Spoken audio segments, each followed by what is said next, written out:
Welcome everybody. After Purim, we had a break last week. Welcome to our AJA Zoom events, both to our regulars and any new people this week. Welcome also to those watching on Facebook and to anybody listening to the audio replay, which is broadcast every Thursday at midday and Sundays at 4 p.m. on J-Air Community Radio. That's at FM 88 in Melbourne or at j-air.com.au everywhere else. My name is Alan Friedman. I'm Vice President of the Australian Jewish Association, and you can also see David Adler, who's President of the AJA, as well as our guest for tonight, Seth Frantzman, who we will formally introduce in a moment. This week, the topic is Iran, and it's a big topic, so what we're going to do is get an overview from Seth for about 10 minutes, and then we'll ask him some questions and then hand over to questions from the audience. If you do want to ask a question, what we ask you to do is indicate to us electronically by raising your hand. So we want you to raise your hand electronically. The way to do that is in the reaction icon down the bottom. Now, written questions can be placed on the chat function. Robert Gregory is our Director of Public Affairs. I think he's otherwise busy tonight, but I will try and keep an eye on the chat as we go. The subject of Iran's potential nuclear capability has been talked about for the last 20 years, but we have finally reached the pointy end of this situation with the imminent conclusion of the JCPOA deal and the West's capitulation on either preventing Iran from having nuclear weapons or even holding them to account as intended. It's a worrying situation for the West in general and Israel in particular, and it's the topic we're going to explore tonight. Dr. Seth Frantzman is Senior Middle East Correspondent and Middle East Affairs Analyst at the Jerusalem Post, and he is involved with a whole range of other organisations and media outlets. He has covered the war against Islamic State, 3 Gaza wars, the conflict in Ukraine, and also reported from Iraq, Turkey, Jordan, Egypt, Senegal, the UAE, Ukraine, and Russia. He's the author of 2 books, one published in 2019 titled After ISIS, America, Iran, and the Struggle for the Middle East, and a new one just released titled Drone Wars, which we will ask him about a little later. He's an expert on the subject, Iran, and we're honoured to have him join us tonight. Seth, welcome to Australia via Zoom, and thanks for your time. Thank you for having me. Seth, okay, so Seth, can you start the discussion by just giving us an overview of Iran and what are some of the important issues as you see them? Well, sure. I think that most people are familiar with the fact that obviously Iran is not only a dangerous country in the region, but it is probably the country today that is the foremost enemy of Israel. If we look back historically, obviously Israel in the past had, large conventional enemies, say in the 50s with Egypt or Jordan or Syria. And then later on, obviously, with Saddam Hussein lobbing missiles at Israel in the 1991 war. But in the last decades, Iran has transformed itself, not only ideologically and in rhetoric, to be the kind of foremost Islamic enemy of Israel as it sees itself. It describes itself as creating this, what it calls an axis of resistance throughout the Middle East to destroy the Zionist entity or what have you. It adopts all this language. But Iran is not just in rhetoric an enemy of Israel. I think what we're seeing in the last several years is that it is in reality a country that is mobilizing proxy forces around the region to challenge and threaten Israel in a way that they were not able to do in the past. And let's just look at that in terms of a kind of multi-layered Iranian threat cake. So there is a layer in which Iran itself obviously threatens Israel. Today it builds drones and ballistic missiles, and it has a nuclear program. So we can talk about the nuclear program a bit by itself, but obviously the nuclear program is something that's the subject of this Iran deal discussions that we keep hearing a lot about. Let's just talk briefly about the drones and the missiles. Iran is building large numbers of long-range ballistic missiles that are increasing in their precision. Iran is also not afraid of using these missiles. So we know, for instance, that just recently on March 13th, Iran carried out a ballistic missile attack on a city called Erbil in northern Iraq, which is the capital of the Kurdish autonomous region in northern Iraq. Iran then subsequently leaked to the media that they were targeting what they claimed to be a Mossad facility, and then they've gone on to claim other things. But basically, what's important to know is that Iran used missiles to attack a neighboring country with the claims that they were targeting Israel. Iran also traffics all of these missiles through Iraq, through Syria, to Lebanon, to provide to Hezbollah. So that has given Hezbollah an arsenal of something like 150,000 rockets and missiles. Iran also builds not just different sizes of ballistic missiles with varying levels of precision, but it also builds precision guided munitions, which means not just lobbing a missile, but let's say some sort of a cruise missile that can fly, let's say very low level, or it can fly low, it can try to avoid radar. And Iran is increasingly building all sorts of different types of drones. Most of these drones are, let's say, from the size of a person to the size of a large car or a small boat. These drones are generally what's called a kamikaze drone. So it's not like an American Predator. You don't fly it up and bring it back. What you do is you pack it with explosives. And the idea is that the drone flies into a target. So Iran is building, and this is just in the last several years, has rapidly increased the types of weapon systems it has, their precision, and also their capabilities and also their ranges. So we know, for instance, for a fact that last year, Israel has used F-35s to down drones that were flown from Iran targeting Israel. Iran has moved drones and missiles and things into Syria. In February 2018, it used a drone to try to get into Israeli airspace. In the May war last year between Israel and Hamas, Iran used a drone also flown from Iraq to target Israel. So these are very real threats that are starting to emerge. And I think the sense is that what Iran is doing is trying to test Israel's capabilities, because what we're seeing is that Iran doesn't do exactly to Israel what Iran is doing to Saudi Arabia using the Houthis in Yemen. Iran is trying to poke at Israel little ways to see how Israel reacts. And I think it's important then to move then quick from the picture of what is Iran's capabilities and its threats to the fact that Iran is also occupying parts of Iraq, Lebanon, Syria, and Yemen using proxy forces, terrorist groups, whatever you'd like to call them. So these groups include Hezbollah in Lebanon. It includes militias, obviously, in Syria. It includes members of militias in Iraq, like groups called Kataib Hezbollah, which is the Iraqi version of Hezbollah. And then it includes the Houthis in Yemen. All of these groups are sophisticated and dangerous. Each of the groups have different capabilities. So we know, for instance, that Israel has fought wars with Hezbollah. In 2006, Israel fought a war with Hezbollah.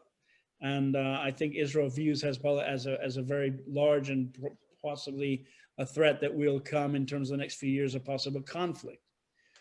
I think what people don't focus on maybe as much is the fact that Iran has entrenched and built up this infrastructure in Iraq and Syria. Iran has basically used the fact that Iraq and Syria were very chaotic and weak states in the last decade because of the war with ISIS, because of the civil war in Syria. Whenever there's a vacuum, they say nature abhors a vacuum, but Iran also abhors a vacuum. Whenever there's a vacuum, Iran comes in. And in the Middle East, wherever there's a vacuum, all of a sudden there's more Iran. And what Iran does is they usually try to use these local militias or Shiite groups that are anyway the same religion as the leadership of Iran. And then they begin to arm them and kind of hollow out the country and turn it into a kind of mafia terror camp. So that is the way in which Iran is able to station now drones and missiles in Iraq. It's the way in which Iran is able to build bases for drones and missiles in Syria. And what we've seen in Yemen, I think, is a textbook example of this. Yemen was in a civil war in 2015, and the Saudis got involved there, leading a coalition of Arab states, including the UAE and Egypt, states that are nowadays friends with Israel, basically. And Iran got involved as well. And very quickly, what we saw was Iran took this Houthi rebel movement which was a poor movement, which was had some popular support, but put them on steroids in terms of their weapons. And all of a sudden they are using ballistic missiles that can fly 1,000 kilometers. And all of a sudden they have drones that reportedly can go 2,000 kilometers. That's not something that a poor rebel group by itself could acquire. Iran moved the technology there. Iran sent IRGC members there to train them, to build bunkers, to put the technology on the ground. And Iran has operationalized that now. And the attacks on Saudi Arabia carried out not only by the Houthis, but also by Iran back in 2019. We've seen Iran use cruise missiles and drones and ballistic missiles to attack Saudi facilities. Now, these are not small facilities. The Aramco facilities that Iran has targeted are serious and important energy and oil facilities. So what is Iran telling us? Iran is telling us something. It's telling us that, you know, look, Saudi's a rich kingdom. Maybe they can take some blows. But it's telling us that in any future conflict with Israel that might emerge, that this is what Iran would like to do to Israel. Now, Israel's in a bit of a different position than Saudi Arabia. Israel's a much smaller country. It has basically the best air defenses in the world in terms of the fact that Israel has the Iron Dome defense system. It has David Sling, Arrow systems that it built in Israel with US support. And it has also the Patriots that the Americans build. And it is now putting lasers onto Iron Dome and things like that. Israel has a very sophisticated air defenses. However, that being said, another big difference, yeah, Israel is smaller than Saudi Arabia. It means that Israel has basically one international airport for civilian traffic, which is Ben Gurion Airport. It has two large ports, Haifa and Ashdod.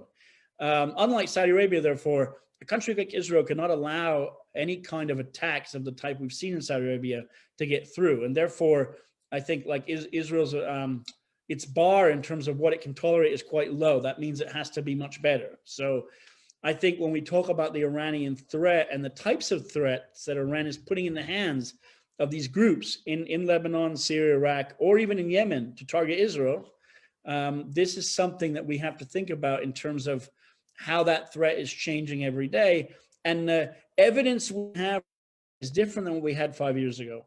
We have the evidence of what Iran is doing because attack a ship off the coast in the Gulf of Oman, Iran used drones to attack a ship. That's a new type of capability not used in the past by Iran. So we're seeing a lot of types of attacks like that.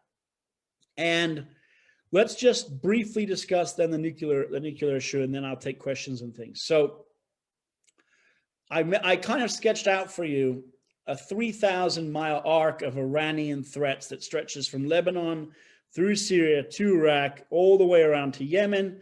It's a threat that involves drones. It's on land, air, and sea. It's a big threat. But in terms of a conventional conflict, Israel can meet those threats and defeat them. In terms of the nuclear program, it's a different type of issue. I think that Iran has been trying to build nuclear weapons for many years.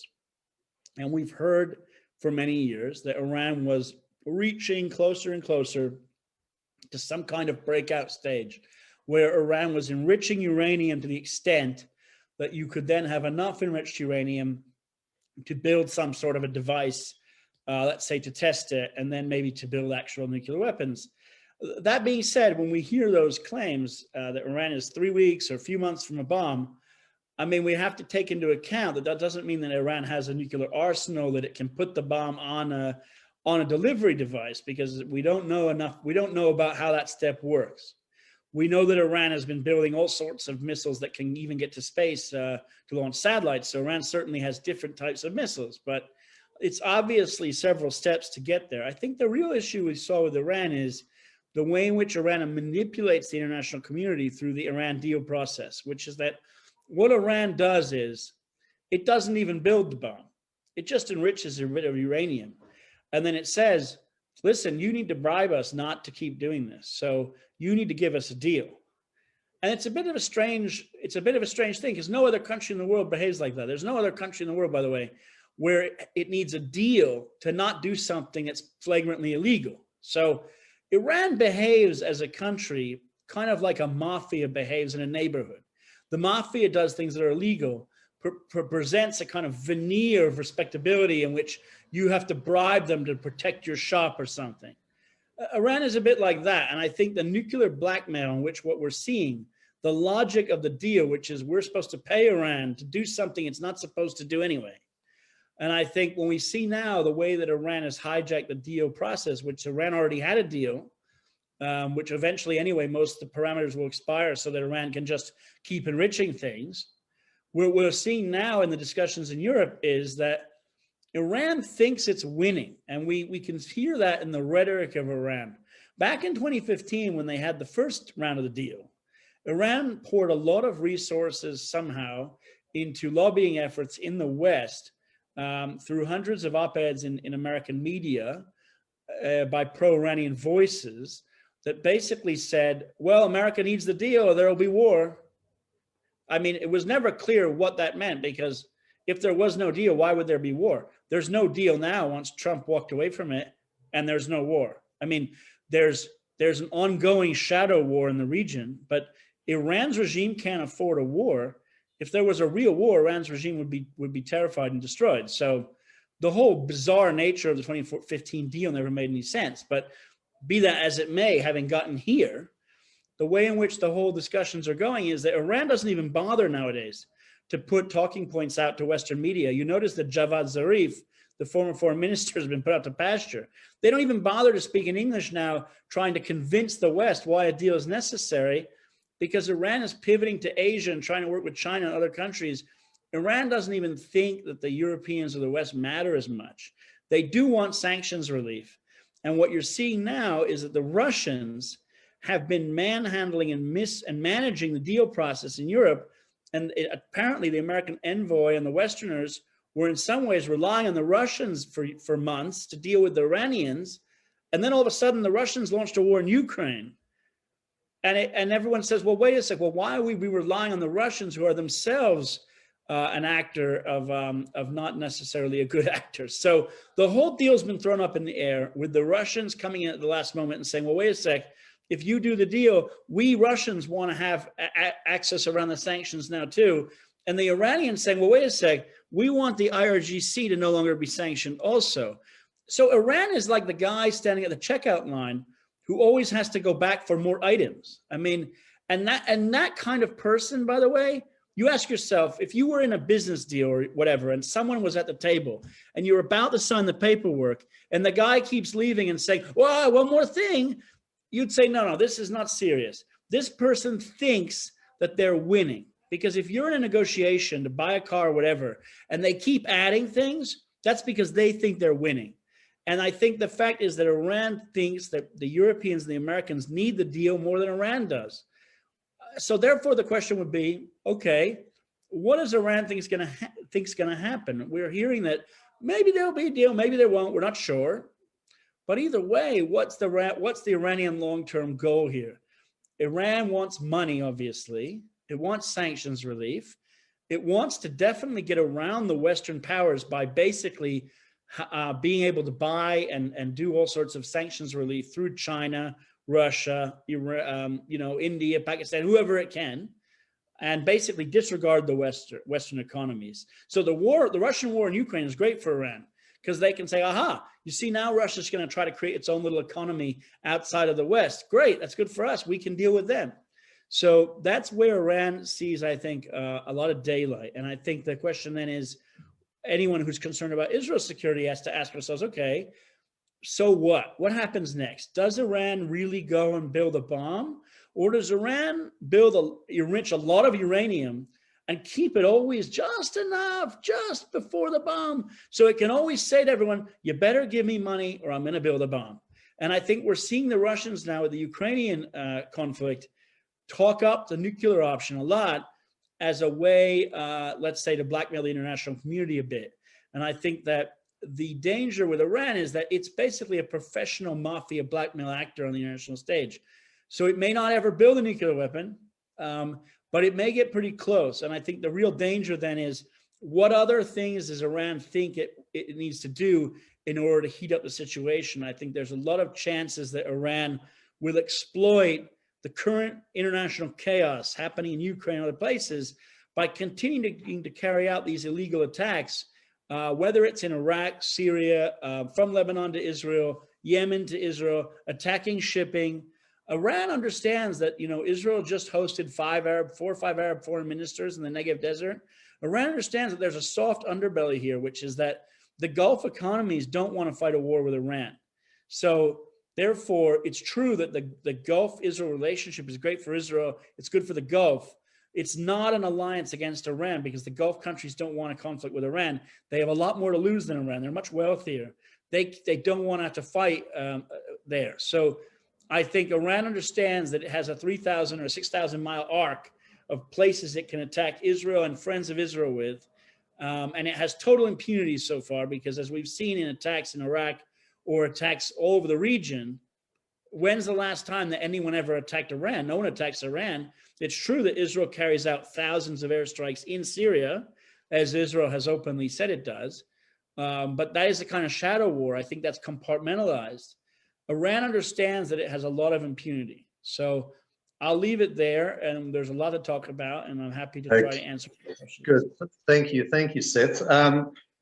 Okay, so in terms of the this JCPOA deal, everybody says it's a bad idea for Iran to have nuclear weapons, but the negotiating team seems to be capitulating at every level in order to facilitate Iran. So are you saying, Seth, that the Americans really don't care if Iran has a nuclear weapon?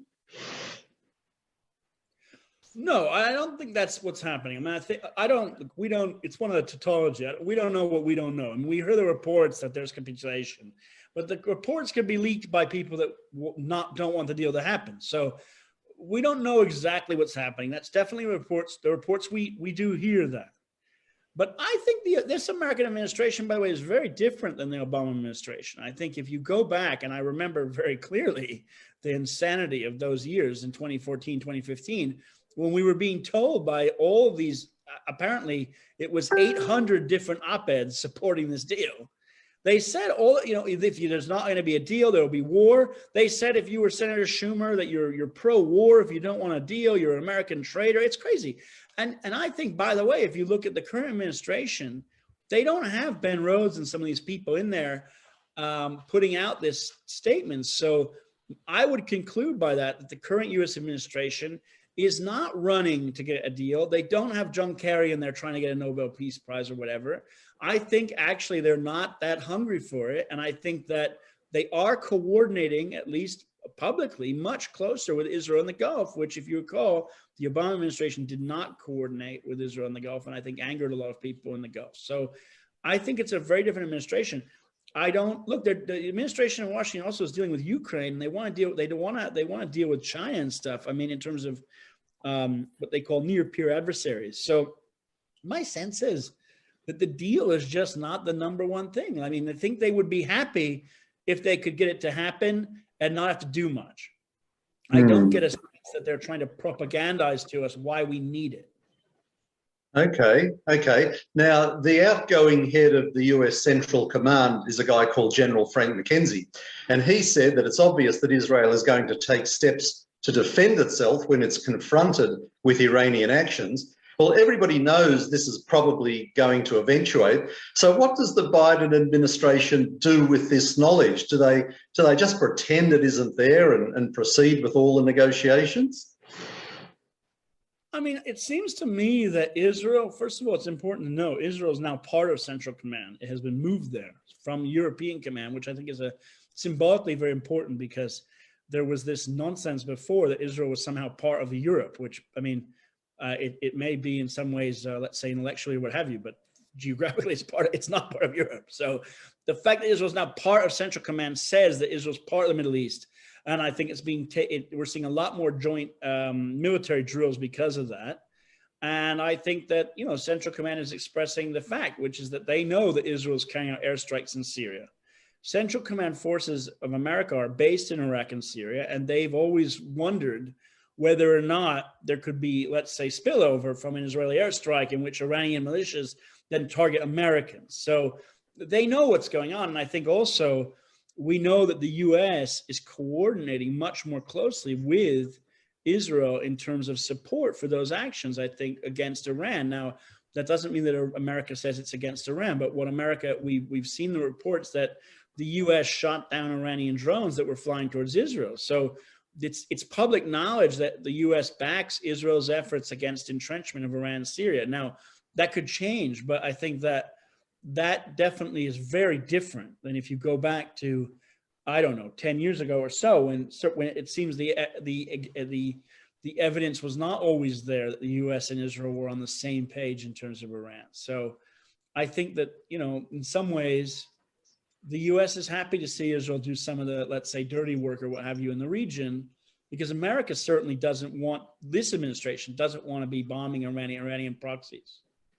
No, but would that mean, Seth, that Israel needs permission from the Americans before it does anything? That seems to be what the feeling, what we feel, but is that accurate? I don't think it's a question of permission. I think the Americans want coordination or a heads up. I mean, especially if it was something that it was out of the normal. I mean, what Israel is doing publicly, or Israel admits, is that it's going after Iran and Syria. Syria is seen as a black hole or no man's land or whatever, where anything goes. I think the question would be, well, yeah, what about other places in the region? What about the Gulf? What about Iraq? And I think that if you go back to 2019, you'll see that there were reports in media in Iraq blaming Israel for attacks in Iraq. And I think that was at the same time, there were all these tensions, if you recall, between the US and Iran in Iraq. So it all kind of was at the same time. I think that America certainly wants a heads up. I mean, I'm sure Central Command Israel now has a liaison or envoy in Bahrain, I think, with NAVCENT, which is the Fifth Fleet's Central Command part. So, that would speak to the fact that there's a lot more coordination going on. We just had another drill, I think, with U.S. forces in the Mediterranean. Israel's going to be at the Greek drill soon with 5 or 6 other countries. There's a lot going on in terms of coordination. Okay, I'll hand over to David, who might have a couple of questions, and then we'll throw it open to the audience. Thanks, Alan, and thanks, Seth. Just a couple of very quick questions.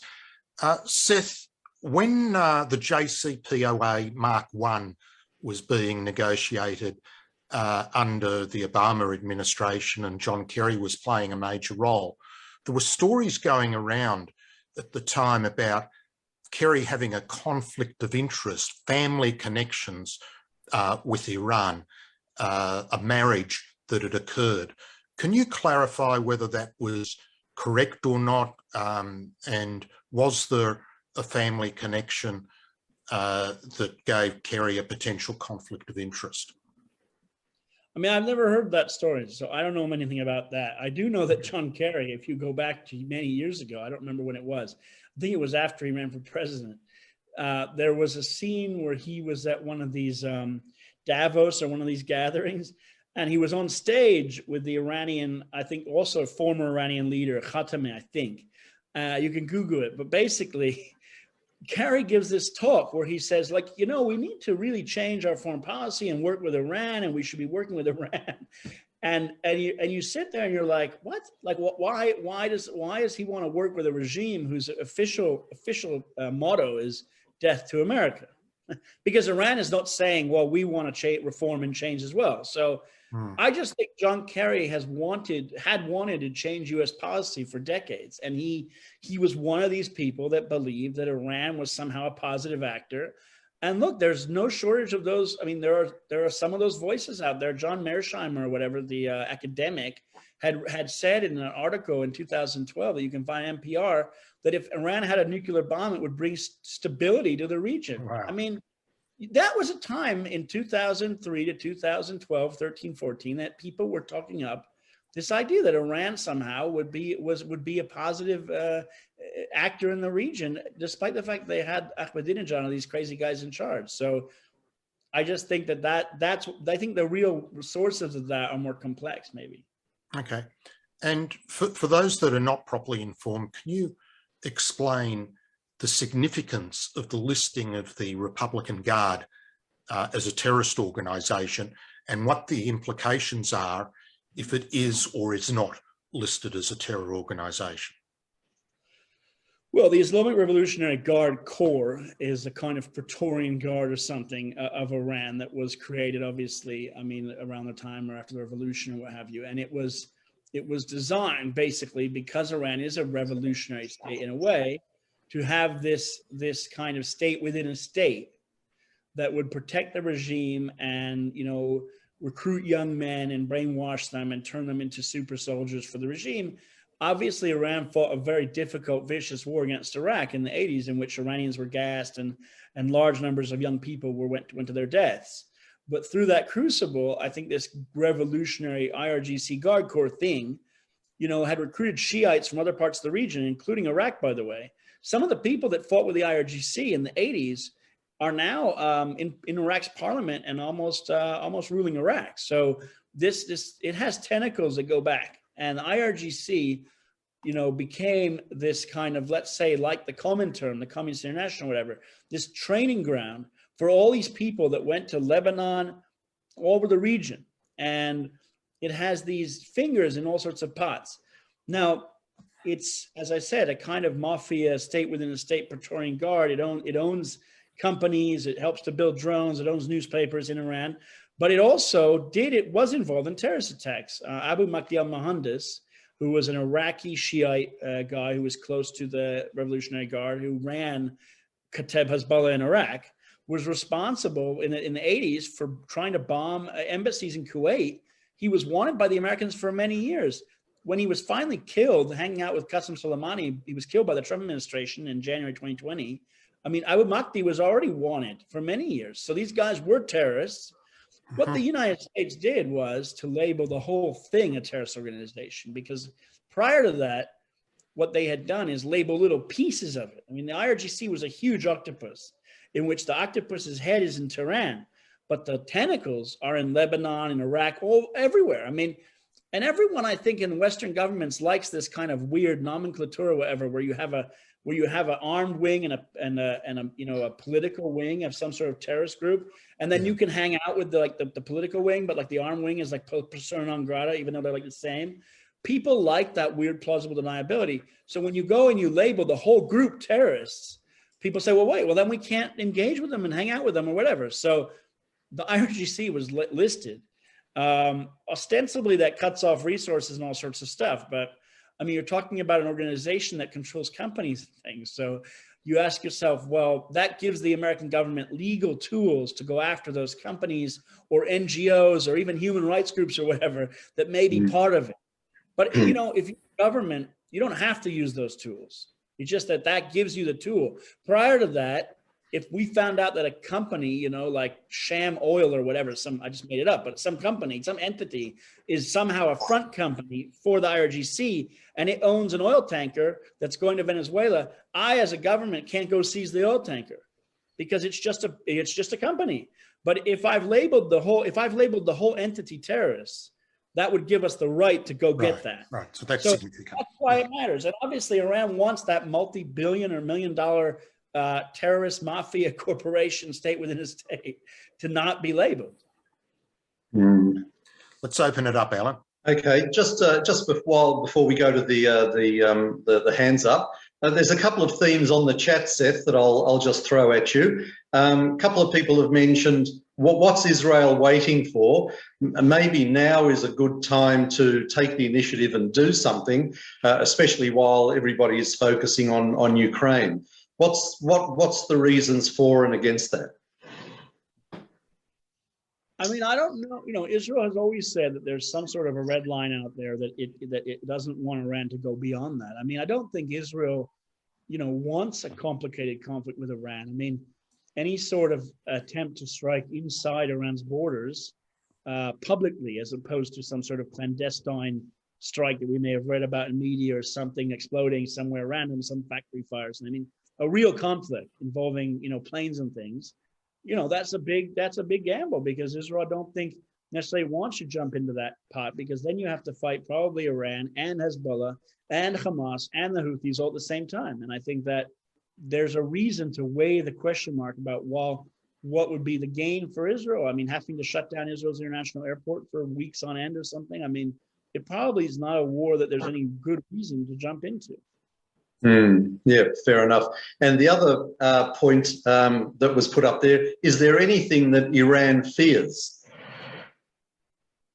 Well, I think the regime fears, being overthrown. The regime is, Iran doesn't have that much money. It has lots of sophisticated, cool things, like it's able to build drones and all sorts of stuff. But, it's not a very rich country. I mean, Iran has all sorts of problems. It has huge problems. The people in Iran are tired of the fact that the government has wasted massive resources fighting wars in Syria and Iraq and all these places. Iran has a lot of human potential, and people are not stupid. They're an educated populace, and they know that the regime is selling their country down the river. So I think that the regime doesn't want to be overthrown. I think the regime has worked very, very, very, very, very hard to put in place groups like Hezbollah and groups in Iraq like Kataib Hezbollah that are basically, these states within a state in which Lebanon is no longer really a country. It's actually just Hezbollah, and Lebanon is a country within Hezbollah now. That's how big Hezbollah is. It's opposite of what we think about.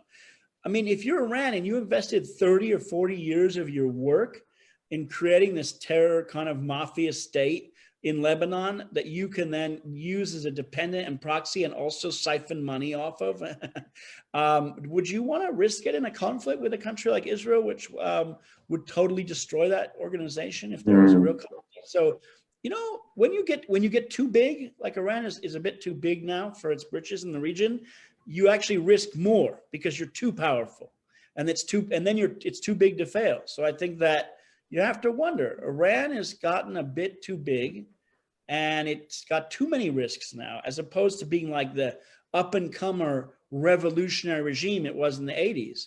All these revolutionaries are old men now. I mean, look how old is Hassan Nasrallah? He's not going to live forever. And Iran puts a lot of resources into individuals. Hassan Nasrallah and Qasem Soleimani and Abu Mahdi al-Mohandes, Iran really does invest a lot in people, and it doesn't like to lose them. So that's a risk for Iran. Yes. Okay, just before we go to questions, I've got Dennis, Hugh, Saul, Jeff, Reuven, and Moish. I'll just mention that if you're listening on JAIR, this is the Australian Jewish Association Zoom event, which we have every Wednesday night. You're listening to a replay of it. Our guest tonight is Seth Frantzman, who's a correspondent and journalist on Iran, Israel, and the West. Just before we open it up, David, I'll hand back to you to tell people what's happening next week.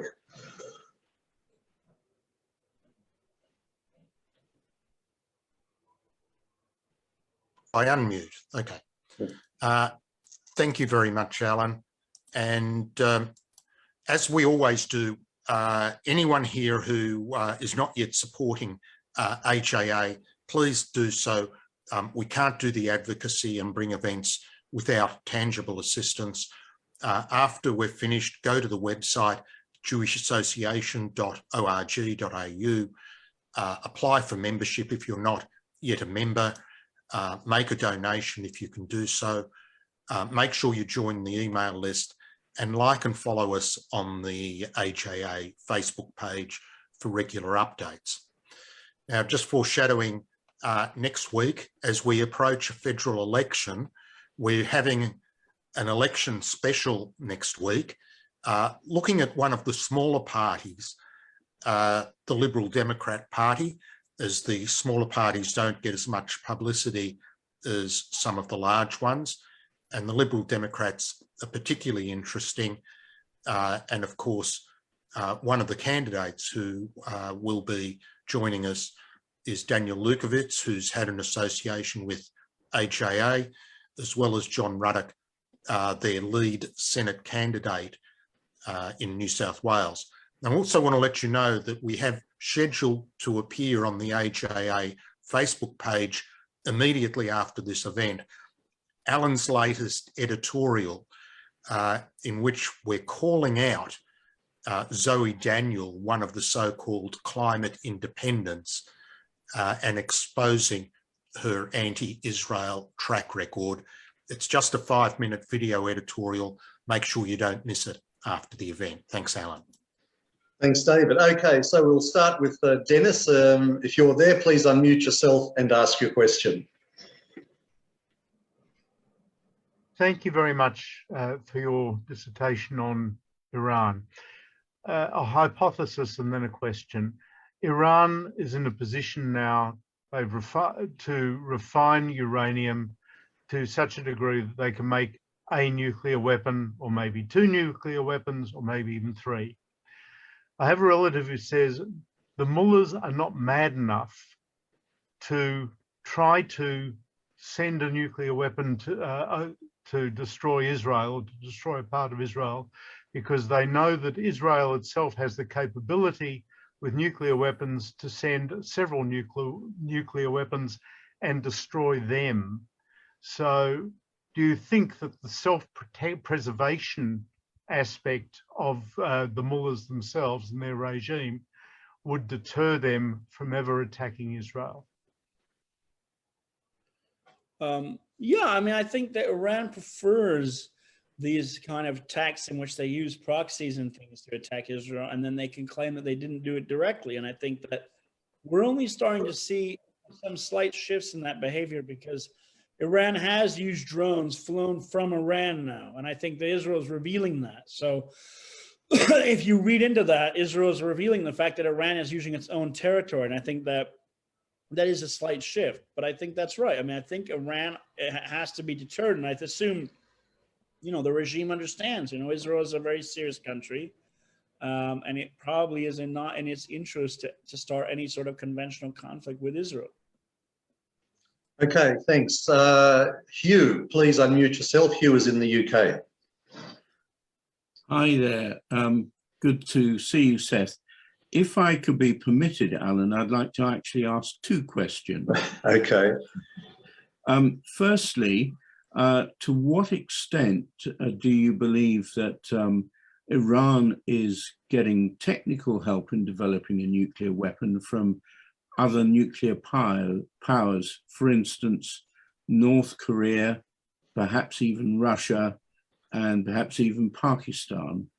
And the other question is, to what extent do you think the regime's aggression is motivated by the coming of the Mahdi, that's the Islamic Messiah, so-called? So there's the 2 questions.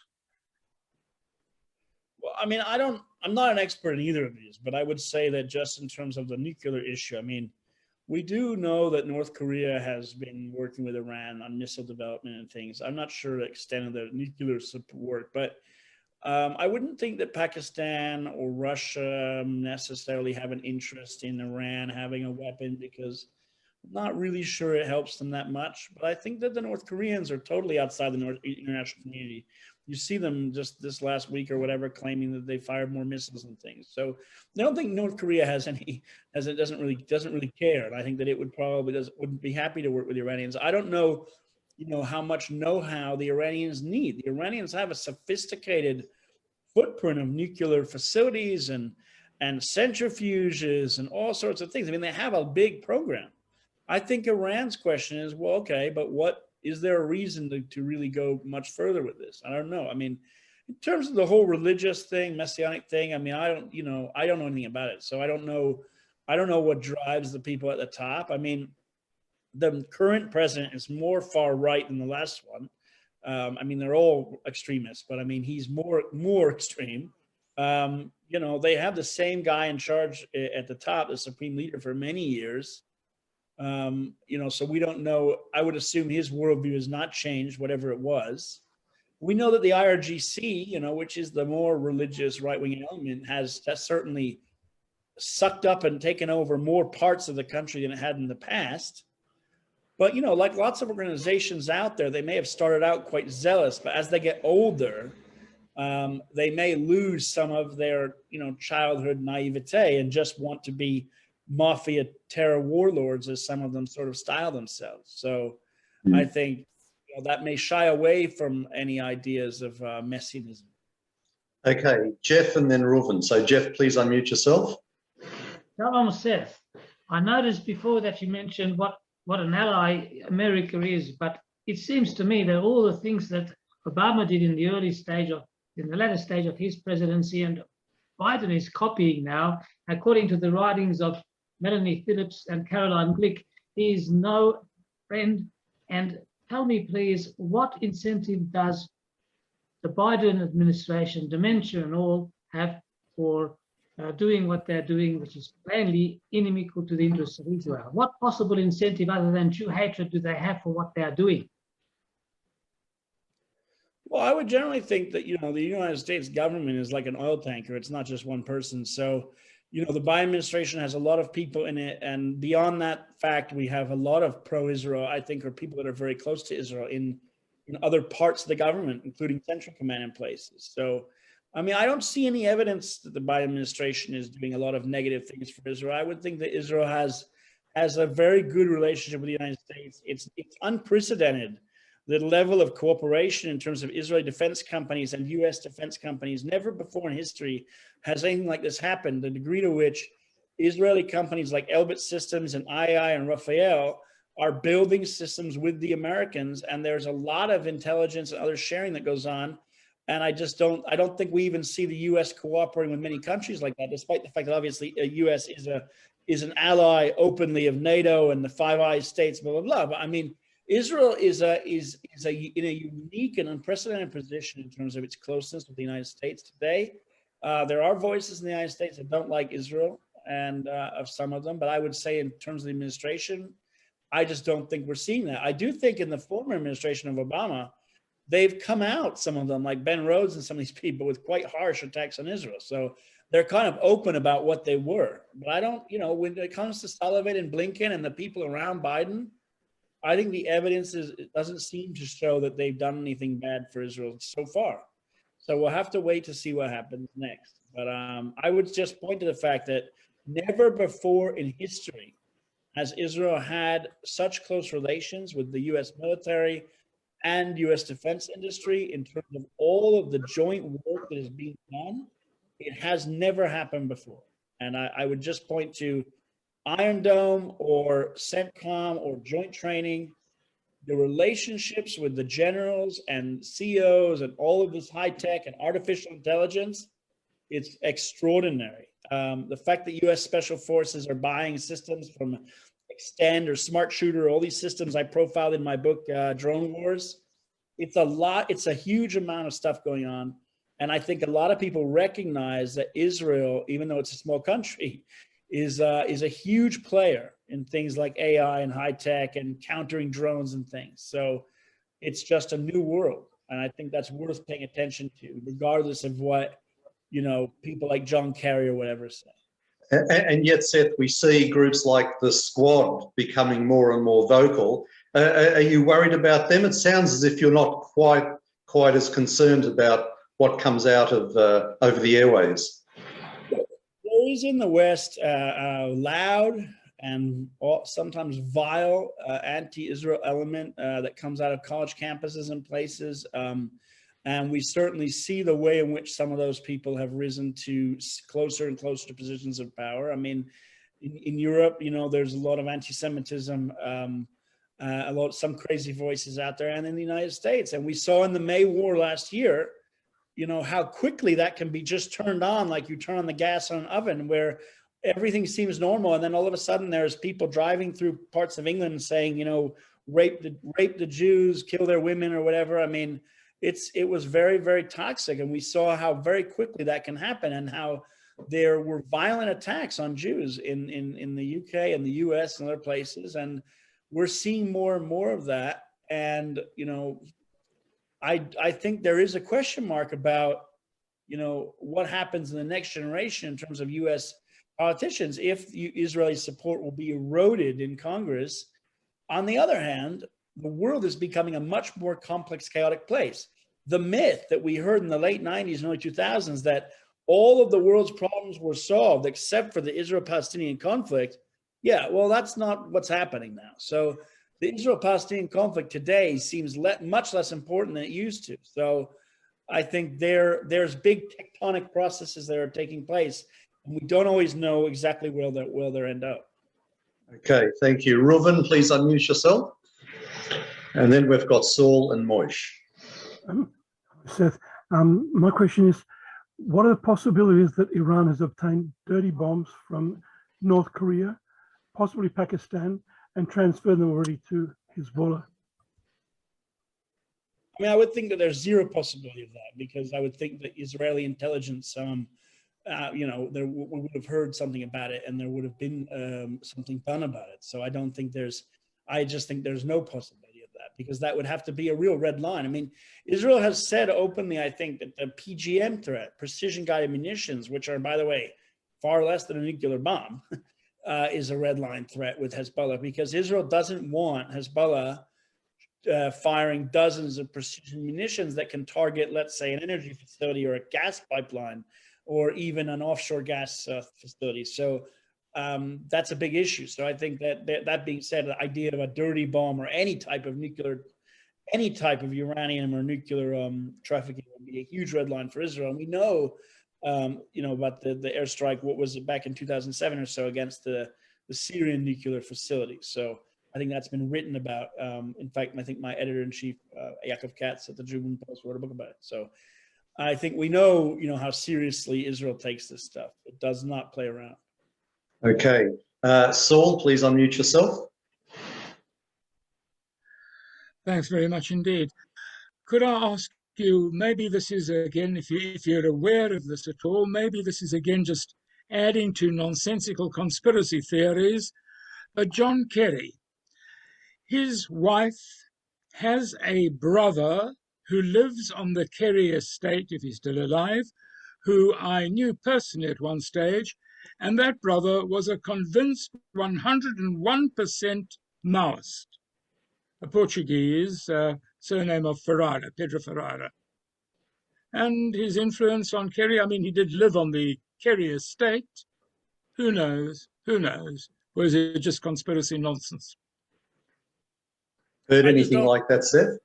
I just don't know anything about. I don't know. I'm sorry. I don't know anything about. This is not my expertise. I know nothing. I know very little about.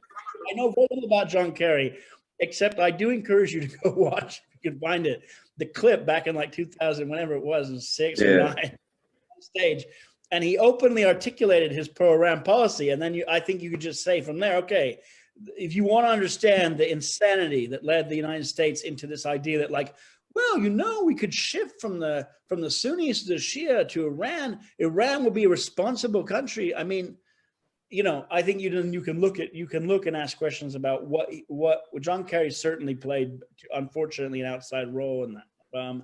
But in terms of family things, I know nothing about it. Okay, Moish, please unmute yourself and ask your question. My question is with regards to waging war in our period in history to compare to what we may have done 30, 40 years ago, preemptive strike against Egypt. On the other hand, sitting back on our hands before Yom Kippur War, and the world watching every little step that we take, that we do and anybody does, and we're under much more scrutiny than anybody else. To what extent does that perhaps play in the thinking of the Israeli planners, the military planners? I mean, look, it's interesting. I mean, Israel, there was a time when Israel fought conventional wars. We also know that in 91, when Saddam was raining missiles down on Israel then chose to not do anything because it felt that could, the Americans said, listen, please stay back a bit. And Israel was very responsible in that regard. We also know that led Israel then to create some of the best air defense systems ever seen in the world. So, Israel's come a long way. Israel's come a long way in technology. And I think if we look at Israel's current defense plans, like what's called Momentum, the current 5-year plan, and some of the other stuff Israel's putting into play, like lasers and all sorts of cool things. Israel hopes that it can fight a super high-tech war that is faster and quicker and does more damage without the kind of attrition you see in past wars. And what I would compare that to is take the U.S. war in 1991 against Saddam, all of the airstrikes, all the complexity of 3 weeks of an air war that led to 2 or 3 days on the ground. Quite phenomenal. Try to smush that all down to, let's say, 96 hours. And I think that's what Israel wants to do, which is to really put all that on steroids in terms of going after your enemies if you have to do it. That's why Israel focuses most of its efforts on the north in terms of the concerns of Iran and Syria and Hezbollah. And Israel openly says it doesn't want to go into Gaza. It prefers to do 10 small efforts there to keep Gaza at bay. That's a big change from 2001, 2002 defensive shield, when Israel was throwing all of its resources in terms of trying to stop a Palestinian terrorist insurgency. Israel doesn't do that anymore. There is no attempt to go after those types of cells now. Israel is fighting a war, a shadow war in Syria, in which openly there have been thousands of airstrikes. When do you ever hear in history that there were thousands of airstrikes and it's not a war? Because the campaign in Syria is called the campaign between the wars. It's not a conflict, by the way, according to everyone. So I don't recall in history ever hearing about thousands of airstrikes and someone saying, no, that's not a war. So you can make the conclusions you can, but Israel is fighting a pretty large war in Syria over the last 5 or 6 years, and it's not a war. I just had to close the window. Okay.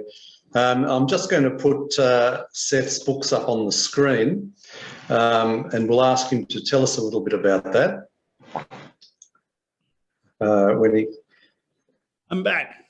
Okay, Seth, I've just put your books up on the screen. So, I mean, they're fairly self-explanatory, and you did touch on the drones a little earlier on. Is that the sort of thing you cover in your book?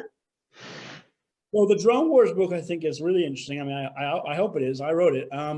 Basically, I wanted to write a book that I wanted to read because I knew when I was younger, I read really great books about the Dreadnought, the first, British warship that helped lead to the war against Germany in the First World War. I read books about tank battles and all sorts of things.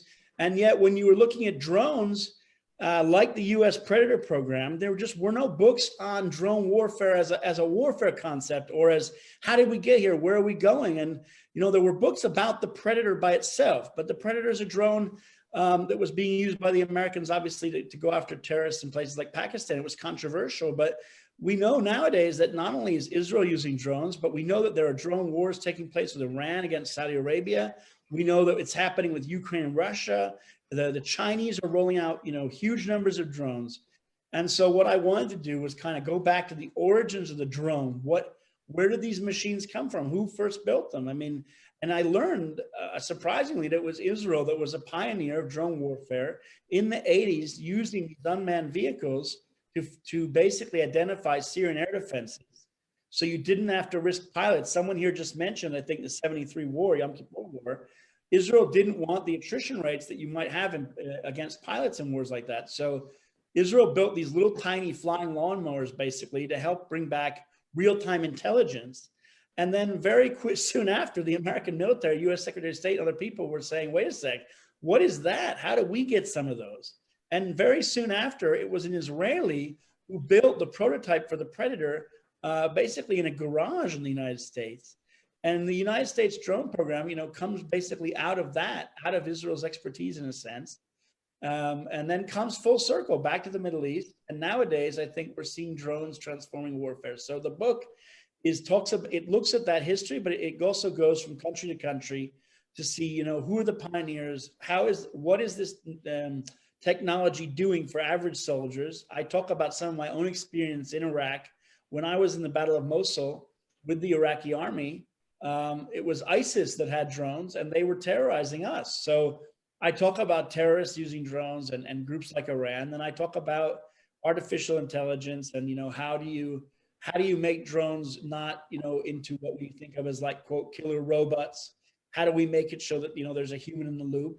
And what is China going to do with drones? I think it's a big question mark as to whether or not China will put into play drone swarms against things like, U.S. carriers in the Pacific. And I think that, as you all know, with the U.S.-Australia relationship and things like that, we certainly should be paying attention to what kind of things are rolling off the tarmac in China. Okay. Now we are coming up to time, and I'm mindful that Seth needs to leave on time. So we'll have to leave it there. Seth, I want to thank you for joining us tonight. The subject of Iran is, well, it was scary to start with, and I think you've made it a little bit scarier, but you very much needed to present the truth. So kol hakavod to you, and we look forward to reading your material. So your work comes out primarily in the Jerusalem Post, is that right? Yeah, Jerusalem Post and Prince News sometimes, and The Hill and other places, yes. Do you have a website that you can direct people to?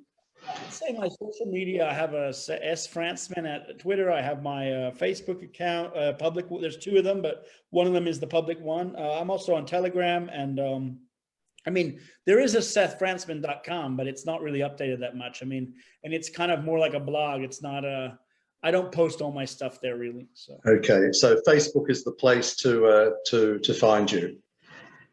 Okay, Seth, thank you very much. We'll let you go.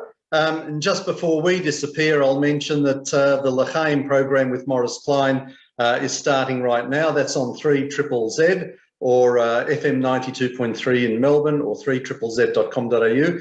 That's all we have for tonight. Don't forget, next week we have Daniel Lukowitz and John Ruddock from the Liberal Democrats talking about the upcoming election. And you can also keep up to date with what the AJA is doing and talking about on our Facebook page. So please like that and share it widely. But for now, we wish you all a very good night and look forward to joining us next week as usual. So for me, it's good night to you all. Bye for now.